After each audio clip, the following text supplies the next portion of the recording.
it is in giving that you get. And that is the philosophy in life. You may say, oh, I am not Rockefeller, I am not Ambani, how can I give? No. Can't you give 1 paisa from your 1 rupee? You don't lose nothing. Okay, you can't give that. Can't you give a smile? Because you may need a smile in the evening when you are tired. So give a smile whenever you meet. As Sapna said that, when you walk, the beauty of walking is not, some people say, I have money, I'll have a, what is that called? Treadmill. Like that. There also he has got that computer inside, calculating how many crores are coming and going, and he's running. No use at all. Walking must be, the walking's benefit is not just the leg moving. It's the beauty of the thing. You are being one with nature. And you're a part of nature. You came from nature, going back to nature, you're only a part of nature. And that is the beauty of walking in the morning. In addition to the physical exercise you get anyway. That's what Ayurveda usually says. Samikshakari, work very hard. That's the exercise. If you work very, very hard, that exercise is enough to keep you going. And you will feel very, I'll tell you an experiment you do. A day when you are very tired, go for a walk. Come back, you are so rejuvenated. You have forgotten your tiredness. However tired you are, go for a walk. Maybe in the evening, maybe in the afternoon, maybe any time. And there is no time, as long as the weather is okay, you go for a walk. And a lot of our ladies worry about sun, our best friend in the world, the man who keeps us alive. If the sun takes a strike, 1 week strike, we'll be all dead. Why we? Even the plants will be dead. So it's the sun's electromagnetic energy that keeps you and me going. And sun is the best friend. But the industry has produced a myth with television interest saying that you will get skin cancer, you will become black, your color will go, and things like that. So you have so many things. Sunscreen, one of the important causes of skin cancer. Then all kinds of chemicals on the face, you make up. You must see these people, American people who look so nice on the television. You see them in the house once, you will think it's some ghost of that person. So bad they look, because the skin completely peels off. You go to Kerala and see those women at night, glowing face, because they put coconut oil and they take bath, never wash the coconut oil. Have you seen a Kerala lady in Kerala at the back? She has got a half moon in her blouse. That is her hair standing there with a lot of coconut oil making an impression. Show me one Kerala girl who has got a skin disease. Because biggest germ killer in this world is coconut oil. Biggest germ killer. That's why in pickles you put coconut oil, you don't grow fungus in that. And you look at a Tamilian girl, no feet, you must see their feet. So clean. Because they don't get out of the house without turmeric paste on the feet. And many of them, of course, olden style. These days, of course, people are westernized. They put the turmeric paste on their face. They all look jaundiced if you look at them. They all look yellowish. These are all healthy things that we don't do. And the truth is always suppressed for business. Coconut oil. 1964, I wrote an article. Coconut oil is as good as mother's milk and the best fat, because coconut oil and mother's milk are the only two things that contain sodium monolauric acid, which is the base of human immune system. I even wrote there, suspecting doctors who have not studied their biochemistry properly will have a child to go and see the infant food, which is only coconut oil can be used for infant food. If you use any other oil, the infant will die, because only two things that get digested in the mouth, because infant doesn't have the pancreatic juice, pancreatic lipase, so the fat can be digested only by the salivary lipase, and only two things. Even today, you put coconut oil in mouth, it gets digested there. You don't have to swallow it. It just gets digested and directly goes as ketones. And that is why in America today, coconut oil is a treatment for Alzheimer's disease with very good results. Coconut oil now is the treatment for heart diseases from Harvard. And Harvard has now admitted that because we demonized coconut oil, millions of people have died all over the world. So, it's very difficult, very difficult. I tell you, I have suffered so much that in 1984 I gave a talk on coconut oil for the heart in American College of Cardiology meet, where there were about 25,000 cardiologists meet in 3 cities only, because such large conference halls are not there anywhere. And after the talk, they questioned me for a long time. Somehow or other I survived. Then I was coming out, there was the old cardiologist, he is no more now, may his soul rest in peace. Elliot Forde is his name. He called me and said, young man, do you have any other work in Boston? I said, no sir. See, it's now 4 o'clock. It will be dark by about 6 o'clock, and the Soya lobby is so powerful here, they may bump you off. You better go. This is called truth. This is the truth. You must see the abusive letters I get. I wrote a book called What Doctors Don't Get to Study in Medical School. It came out. There's a big journal in India called the National Medical Journal, which comes from All India Institute. And they think they're All India Institute, they're all gods because they have political clout. He starts with All India Institute as an MBBS student and then dies in NCD as this retired director or somebody. Till then, they're all in All India Institute. So he wrote 2-page review. The author is a fool. He doesn't know science. He's a bloody fool. And he must be hospitalized. And the book is so bad. The English is horrible. And this and that. And all kinds of rubbish he wrote. Would you believe copies were sold in 1 week? So I wrote him a nice letter. Thank you very much for getting all my books sold. Now this book was published in London by a company, English company, on their own. And the British Medical Journal wrote a review which said, this is not a textbook of medicine as claimed by the author, but is a holy text of medicine written by a prophet. Then, all over the world it sold. It is so difficult to tell the truth. So difficult to tell the truth. Because people don't want to accept truth because it is not for business. But I always tell people, see, one day I was called to give an oration in a Santom auditorium for 2,500 people, this is about 20 years ago, on one of those saints, Paramacharya in Kanchi. He was alive at 106, Chandrasekhar Bharati. When he died, there's a trust which made it, and they wanted me to give an oration. And the topic they gave, the topic was quantum physics and Advaita philosophy. So I gave a speech 1 hour. I was questioned for 2 hours. Madras audience is very, very intellectual. They all come there ready, prepared. And they gave a standing ovation. I went home. I was a vice chancellor in Manipal. I get a letter. Dear Professor B.M. Hegde, you are an idiot. First sentence, full stop. Shankara is a bigger idiot. Second sentence. Between the two of you, don't try to confuse the world. Next time you come to Chennai and talk about Shankara's philosophy, we will throw rotten eggs on your face. Sign so and so. I enjoyed the letter. I have so nice letter. So I wrote him, dear Sri so and so, thank you very much for your loving letter and the sentiments expressed therein. You may think I am an idiot. It doesn't matter because I know what I am. So you think I am an idiot. It doesn't matter to me. But don't think Shankara is an idiot because you can't assess him. He's too big for you. Leave him alone next time when you're angry. Only blame me. And do you know what happened? This man's ego got punctured. He came all the way down to Manipal, touched my feet and said, I'm sorry, sir. I didn't understand. He was the secretary of the Madhva Pita in Madras and they hate each other so much. Then I told him, look, you call yourself a religion and you're in the same religion, you hate each other like the Sunnis and the Shias and the, Protestants and the Catholics. Time was when I was a student in England, there's 2 roads, Victoria Road and Falls Road. There are 2 roads in Belfast like this. If a child from Victoria Road by mistake goes to Falls Road, it will never come back alive. Because Falls Road is purely Catholic and the Victoria Road is purely Protestant. This is the thing that I said. There were 3 acharyas. They thought about the same thing and looked at it from 3 different angles. That's all. And they're all great people. And you and I, ordinary mortals, can't even think what they are. So why do you blame them? This man is my best friend now. And his wife makes such fantastic sambar, I tell you. Vengai sambar. That each time I go to Chennai, I get a free meal there. So even if people are angry with you, you give them love. This is my formula. Return anger with love. You win over the man, win over the woman, or whoever it is. Because love is the best tonic that I've ever found in life. But occasionally between husband and wife, even if you love her, you have to occasionally tell her you love her. Because otherwise she will forget that you love her. So it's not a bad idea to express people that you love them. I make it a habit. Bad habit though, I'll tell you because I don't keep any secrets.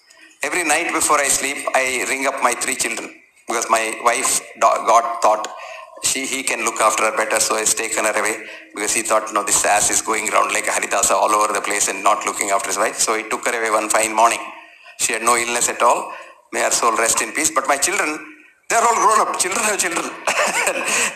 But they still, unless I call them wherever I am and say, honey, I love you, I don't get sleep. And now my children have given me what's called an iPad. I don't know. I am a villager. I don't know anything about it. But that's you press a button. If you have some Wi-Fi or something like that, I can see their face. So my grandchildren would like to see me every day. I feel so happy. For 2 days I was in some place where the Wi-Fi was not working, but this hotel is very good for Wi-Fi. I'm not joking. The minute I got into the place and when the faucet was not there, I was thinking that I pressed the button, I saw my granddaughter. She says, Aja, it's good that you called me. I'm going for my friend's wedding, so it's good you called me. So I said, honey, I love you, and I miss you. And then that's it. You get good sleep, very good tonic. So be yourself. And go back to your roots. Accept what you are. Because if I am a monkey, if I know I am a monkey and I accept I am a monkey, I have no stress at all. But most of us, if we are monkeys, look at this girl. But most of us, we know we are monkeys, but we want to show to the world we are tigers. Now here is a stress. Because every second you have to act like a tiger, act like a tiger. Because if something slips, your monkeyness may be seen by society. So the biggest stress is, you don't know who you are. Try to know who you are. And then, life becomes so easy. Don't keep any secrets inside. Open book. Anybody can write on that book. Open book. And you are so compassionate, so happy. Compassion is thy real meaning. See, we have changed the definition of health now. We, in the sense, we have a group of scientists. We call ourselves the World Academy of Authentic Healing Sciences. We are 15 years old. And except me, I am a villager. The 14 of them are who is who in the world of science. 4 of them are Nobel laureates, and they are very influential people. And we have had a decision to say we must change the definition of health as absence of mental, physical, psychological, spiritual, etc., etc. And this is the definition of Alma Alta is a business thing. Because I tell you what, absence of disease. Now for that we have created a business called checkup. Checkup. You are fine, no? You are fine, but you go to a checkup, you come out as a patient. I'll tell you why. It is very simple. Don't laugh. I'm serious about it. Very serious. Because today you have a TBS, total body scanner, which scans 500 parameters of your body. Okay. Now a little statistics, even a child knows that what are we doing in medicine for the human body? We say your normal blood pressure. What is normal? What is your normal blood pressure is not what my normal blood pressure. Mahatma Gandhi's blood pressure is 210 by 120 all the time. And Sushila Nair was not getting sleep. Mahatma Gandhi was getting good sleep. And the old man died of a complication of hypertension, brain death, heart disease, and this and that. Unfortunately, Godse helped him not to suffer from any one of that.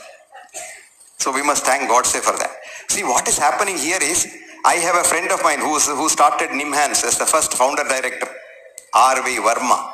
R.N. Verma is now 89, 91. This man has been seeing me for the last 45 years saying that his blood pressure is 90 by 40. I told him, why are you worried?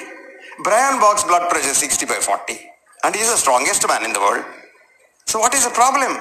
He said, see, the doctors always tell you something to boost the blood pressure. I said, Anganda Buttadi, Ingalikum. He put 92 years, he says, this man kept me alive for 45 years. I said, I didn't keep alive that man. So you will never die, you can't die. So your blood pressure is what is your blood pressure. So what is the textbook's blood pressure? It's called the average, statistical average. You check, our friend knows, all chartered accountants understand, actuaries understand that. You take 1,000 people, check their blood pressure, and no blood pressure can be checked correctly by a human being because the very physics of blood pressure is wrong. I won't go into that because it will confuse you. Come back to this. Now what has happened is, you check 1,000, plot it on a XY graph. Okay, na? Correct me if I'm mistaken. Then you have a Gaussian curve called the bell-shaped curve, right? Yes. Then you say mean, plus 2 standard deviation. Now that comes to whatever. Now I'll give you an example. What is the normal height of an Indian male? Gaussian curve, 5.4, 2 plus this side, that side. 5.2 plus 5.6, you're normal. Okay? Right? Amitabh Bachchan comes for a checkup. 6.2.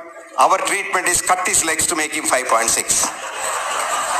अरे वो तो हम करते हैं ना, sugar को क्या करते हैं, ब्लड प्रेशर को क्या करते हैं, वही करते हैं. Then next day Jaya Bachchan comes for a checkup. She is 4.6. Transplant that leg to her. Day in and day out we doctors are doing this. trying to correct the statistical average, which we tell the common man as normal. So average becomes a normal. There will be what are called false positives. For every parameter, the false positive is 5%. Right, sir? Yes. Now calculate, I'm telling you. When you check 500 parameters, what is the false positive? 2,500. So 100 people go for a checkup, 2,500 patients come out. Isn't that a good business? So there was this professor of medicine in America, her name is Leon Eisenberg, and this girl was 52 years old and she was a very brilliant professor and she was worried about what she was teaching. One day she asked the brightest class boy who passed out, came to research. She said, who is a patient? She asked. She was expecting a very esoteric answer. The boy very simply said, a man or a woman who sees a doctor becomes a patient. She had a shock of her life. She said, then when does he become a man or a woman again? The student thought for a while and said, rarely ever, madam, if ever. Full stop. This girl resigned her job as professor of medicine at the age of 52 because she said everything is wrong about medicine. And she sat the MCAT test. MCAT is CET, GET, whatever you has, and got a good grade, joined the medical school. That medical school, a student again, went through 4 years and came out and said, everything that we teach is wrong. Did you get it? You haven't got it because it's not publicized. That article is suppressed. This is very interesting. The first article which studied diet and heart started in 1954, ended in 1959, spent $110 million of the taxpayers' money in America, and the study said diet has nothing to do with heart disease. But by 1959, the myth of fat has gone so much that we have started getting fat-lowering drugs, cholesterol. Have you seen that drug? You have to take 8 tablespoons of that in the morning. It is like sand, and most patients used to vomit it. And that was the beginning of the cholesterol too, the statin today. 25 rupees a tablet you give, take it, it kills you. 10% of people who start statin, their blood sugar starts going up. 10% of statin users become diabetics. So 11 million people take statins in India and 1.1 million diabetics are added every year. Then we proclaim on the other hand by the diabetic drug people, is that India is the capital of diabetes of the world. False. The truth is, India is the best country to have diabetes because Americans are following Indian rice diet for diabetes. South Indian rice diet. Idlis in the morning, brown rice in the afternoon, and brown rice in the evening, and a little fruits here and there 6 times a day, 8:30, 10:30, 12:30, 3:30, 6:30, 9:30. Small feeds. And don't ever see wheat because wheat contains gluten. Gluten goes directly to the pancreas and maintains your diabetes. If you're a diabetic, wheat maintains your diabetes. Good to know because we want diabetes to be maintained. This is mongering. If everybody is not mad, what will this doctor do? He'll have to close his shop. See, this is called taking medicine to the marketplace. What did Hippocrates say? Cure rarely, comma, comfort mostly, semicolon, console always. And what is consoling? What is consoling? Psychotherapy. So, today you people are not MDs and PhDs. You are the topmost doctors in the world. Because you are doing exactly what Socrates said. Not Socrates, our friend, our father, Hippocrates said. But we are all hypocrites. He was Hippocrates. And we took an oath in his name and immediately became hypocrites. Today, medicine is the biggest industry in the world. Cholesterol lowering alone is $1.72 trillion business. One company which sells cholesterol drugs gets on an average $15 to $18 billion profit. A cardiac stent, which is like your spring of the ballpoint pen, costs $10 to manufacture. Sold for $2,000.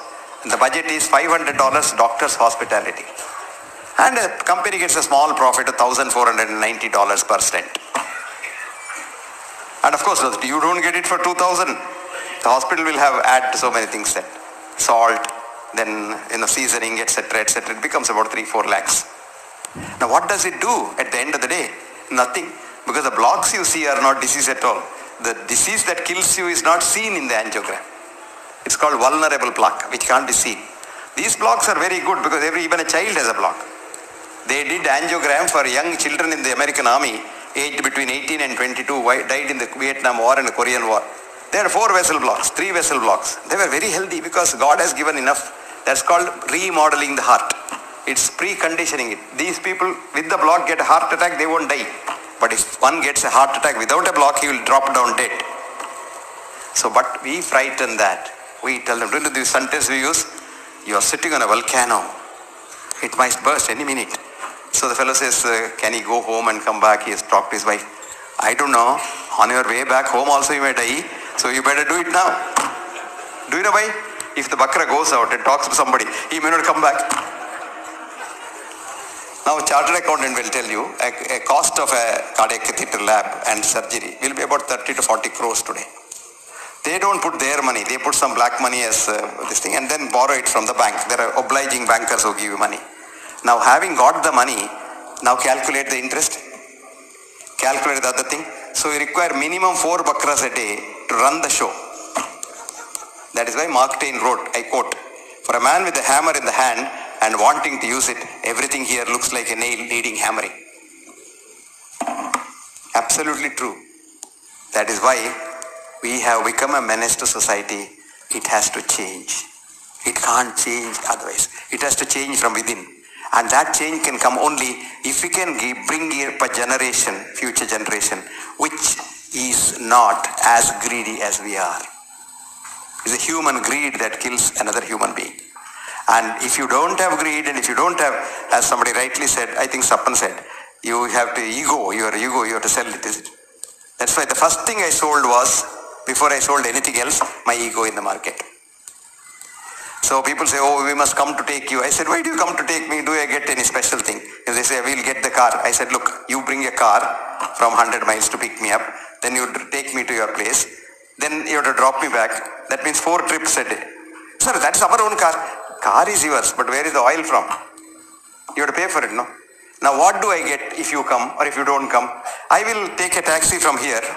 My taxi company fellow is there. I will come to your place, pay his taxi fare. And then I'll come back. So it saves at least 2 trips.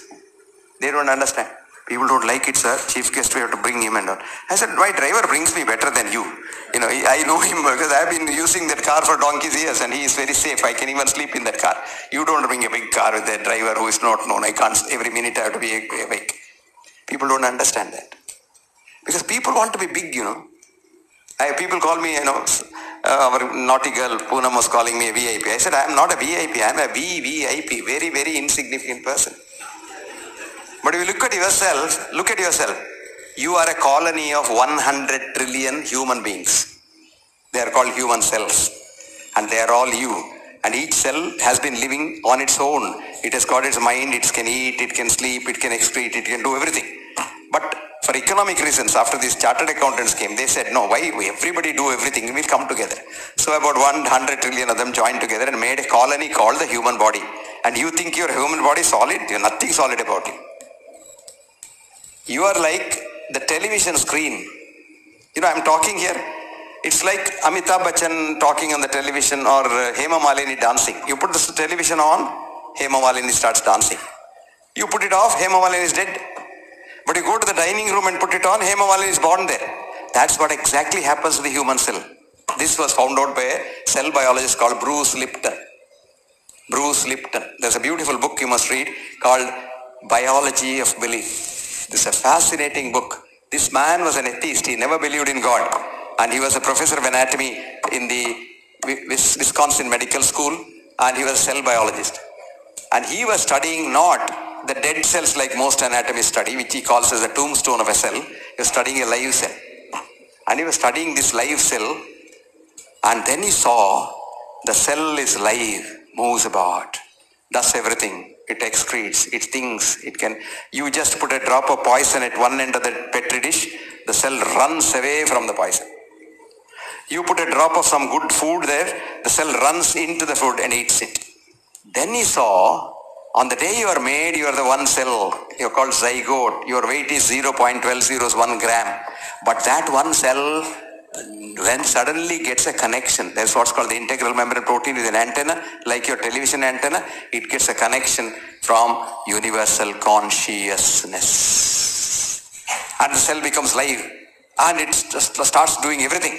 This man was looking at it. My God, he said, I thought science runs this world, but look at it, something beyond science runs this world. And he became a believer, and he wrote this book, and now goes around preaching.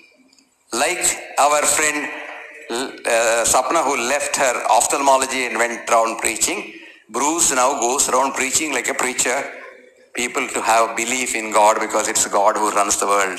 That's what's called the biology of belief.